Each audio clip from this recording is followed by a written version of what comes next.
公式です、ライオットの。No one is thinking about their macro, their CS, or their rotations. Yeah, right. There's only one thing that matters to be considered a great ADC, and that's a mechanical outplaying. Doing big damage in a team fight while dodging every skill shot, maybe even a little space gliding action. That's obviously what carrying as an ADC is all about. And Ruler is definitely a mechanical monster. With Ezreal back in the meta lately, we are being blessed with some crazy team fighting by one of the best Ezreals ever. Ruler does not miss a single skill shot, and he understands his damage thresholds perfectly. Like when he E forwards towards Ashe, he autos, and then he's already casting his Q to the next target, knowing that was going to finish her off. Then he smoothly cleans up the rest of the fight. He's absolutely cracked on Ezreal, but it's not his flashy mechanics that makes Ruler so special. What truly makes him shine is his ability to use the limitless resource available to everyone, including you and me, your movement. It's the simplest mechanical outplay of all. Just some clicks on the ground that even your grandpa could pull off. We're going to show and teach you the genius positioning that Ruler has in his LPL matches, which lets him single-handedly carry multiple games. By the end, you're going to realize it's not his mechanics that makes Ruler so dominant. It's just the simple mastery of knowing how to move his character to the right place at the right time that any of you can immediately learn from. To really appreciate how Ruler can win a fight with just a couple of clicks, let's first discuss one of the critical marksman teamfighting concepts most players don't fully understand. A lot of ADC players tend to believe they need to let their tanks initiate fights, and their job is to sit back and wait for things to happen. As a result, you'll usually see them towards the back when a team fight is brewing. That's not actually what you should be doing. 地面を何回かクリックするだけ、おじいちゃんでもできます。ルーラーの天才的なプレイを見ていこう。キャリー能力について。Why? Well, for starters, you're a ranged champion. You want to actually use your range to try and look for poke, or even just try fighting for control over an area. Melee champions can't do this, so it's usually the ADC's or a mage's responsibility to try and achieve these goals. You may be concerned about just being engaged on trying to do so. It can be risky, but that's precisely what you want though. Try to keep in mind that most engaged champions only have one, maybe two mobility spells to try and reach you. みんなに覚えてほしい。集団戦が始まるときに ADC は後ろにいるよね。だけど、ADC は全然違うぞっつって。You'd now be in a relatively safe spot. Meanwhile, the enemy player engaging on you is stuck with no mobility in the middle of your team. Everyone can now focus fire them. Meanwhile, the other four enemy members will be trying to play catch up to their engager who went in way too deep. Here's a great example of this concept in action. JDG is setting up to fight over Ruler standing in front like we talked about. They see Alistar over the wall, so they send Kanavi on Lilia to force him away. Alistar gets a little tricky here. He pretends that he's afraid and disengaging away, and this makes Ruler drop his guard a bit. Then Alistar flash combos to start the fight. Pay very close attention to everyone else on EDG right now. Look at how all their champion models at the same time turn to follow up. You cannot leave your engager to die. Look at the positioning. Alistar can be focused fired by most players on JDG. これが ADC がタンクって言われるゆえんだね。エンゲージ受けろやっつって。フラッシュあるだろてめえって言われるやつこれ。お前がフラッシュ持ってる ADC が後ろでエンゲージしろっつってたらお前が受けろやって言われるやつこれ。And this fight was over literally the second it began. We know what it's like to play ADC. It feels like everyone is watching you like a hawk. If you miss position even slightly, 5 players are immediately on top of you and you die instantly. But it's funny how that can actually be one of your biggest strengths for carrying games. Getting a good engage off is really hard. If the person initiating the fight chooses a bad time to go in, their entire team could die instantly. Alistar even outplayed Ruler here. Ruler should have reacted to that engage. He let his guard down at a bad time, and that could have resulted in his death. But he didn't need mechanics or reaction time to win this fight. You should use your opponent's bloodthirstiness to kill ADCs against them. By positioning forward, you make yourself seem like an easy target to go on, and that can potentially bait more and more bad engages from your opponents like the one we just saw. Now, you might think that you need to be a mobile ADC like Ezreal to pull this off. Not really. You just need to feel safe enough to do so. Having your flash up is obviously a great defensive tool, but you can also play around how scary the enemy team's engage actually is. Like this particular game versus BLG, Ruler 難しいんだよね。フラッシュがないときどうするかとかもあるから。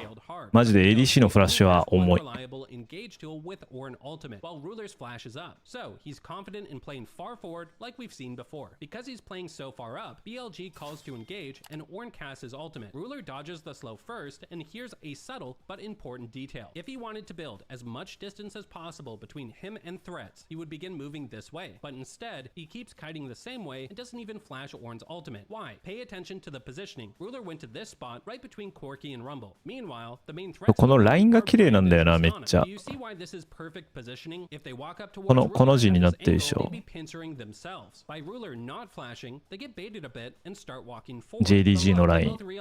ミッシングがラインコントロールして、ランブルの R で端っこ打って、行くしかなくて、で、ディールできるやつが端っこに行くっていう。And JDG goes on to win the game. And it's all off the back of Ruler positioning forward at first, and then repositioning with literally a couple of clicks. No space gliding needed. Alright, now that you understand this concept, and you can see how simple actions can hard carry games, let's show you an absolutely absurd teamfight from Ruler. We've never seen anything like it, and it genuinely blew our minds. As Ruler on Ashe is trying to push in mid lane, we can see a fight beginning to brew between JDG and AL. Moving in to help, he makes sure to space out Leona first so she can't engage on him. Once she E's Braum, he can move forward. And Miss Fortune follows that up with her ultimate. Now, put yourself in Ruler's shoes. What would most Ashes do right now? Professional or casual player, there's an obvious play here. What is it? Most players would probably use their ultimate to stop MF's cast, right? But here's where Ruler really shows his brilliance. That play doesn't actually do much. MF would cleanse, and then they may trade like 2 or 3 auto attacks on each other. Neither side is super favored, so they probably 負けファイトだけどね、もうこれ。 the fight from there. Top players like Ruler are never satisfied with mediocrity, which is exactly what that play would be. So he does something ridiculous instead. He just willfully walks into the MF ult and keeps hitting Leona. That may seem crazy at first, but does this remind you of anything? He's frontline on Ashe. マジで Quite a few crazy. short range engaged champions. It's the exact same concept as before. If anyone on AL tries to move in and attack Ruler here, he can just flash back, and then JDG would easily kill whoever walked up. Not only that, but he's also got great access to hit whoever he wants. This is the dream scenario of every AD carry. No one can engage on you, while you can output max DPS. He keeps hitting Leona while spacing out Miss Fortune's auto attacks. Then, when she overcommits to reach him, Ruler turns his attention on MF. He begins proccing Braum's passive, but keep in mind she has cleanse. Typically, you'd layer your arrow after Braum's stun, but Ruler casts it instantly, knowing she would use it. We can't say if they coordinated this, but because he did that, MF can't flash Braum's ultimate. Miss Fortune goes down, and the fight is quickly over from there. That was amazing positional awareness by Ruler, which you rarely get to see. But how would you ever know to play a fight this way? It's not like he's ever walked into a Miss Fortune ultimate like that before. How did he just realize that in the middle of a chaotic fight and walk into such a good position so confidently? Well, that brings us to our special skill-capped tip. Keep in mind that teamfights dramatically change based on the length of a game. Early on, players require either multiple rotations of spells or auto attacks to finish off one target. Because damage is much lower early in the game, champions tend to die a lot slower. On the other hand, you get blown up later into the game. You will die in 2 or 3 auto attacks from an ADC or off a single rotation from a mage. Tanks follow a similar pattern. At 1 to 2 items, they feel impossible to take down.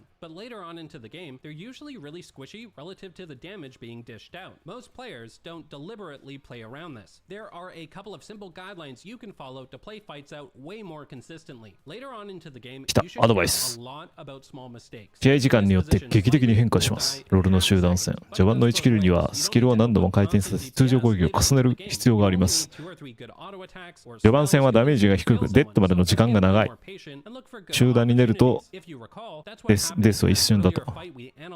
Branded Tristana made a super tiny mistake and got blown up instantly for it. Earlier into the game though, you should care way more about getting max value out of your kit. You want to get as many auto attacks and rotations of spells as possible. This is why Ruler didn't initially arrow. これ死なないっつって思ってるから。 Not a valuable use of your ultimate most of the time. Likewise, that's why he really valued standing here, even if it meant tanking MF's ult. You'd never do this versus a level 16 MF, but at this point in the game, the damage isn't that crazy. And from this spot, he'll be able to dish out a lot of auto attacks since he has so many targets to easily reach. And that's why he valued this position so much, because it plays into your early teamfighting goals. In any case, as you can see see, it's not the super flashy moments that are allowing Ruler to carry so consistently. It's the basic movement commands that are done at just the right time into the right spot that are really turning these fights in his favor. And by the way, this doesn't just apply to positioning properly in team fights. Your movement is applicable in so many different ways. A key skill that many players neglect to work on is being aware of what your opponents are likely thinking about how your champion is moving. You can feed disinformation and even control your opponent's actions this way.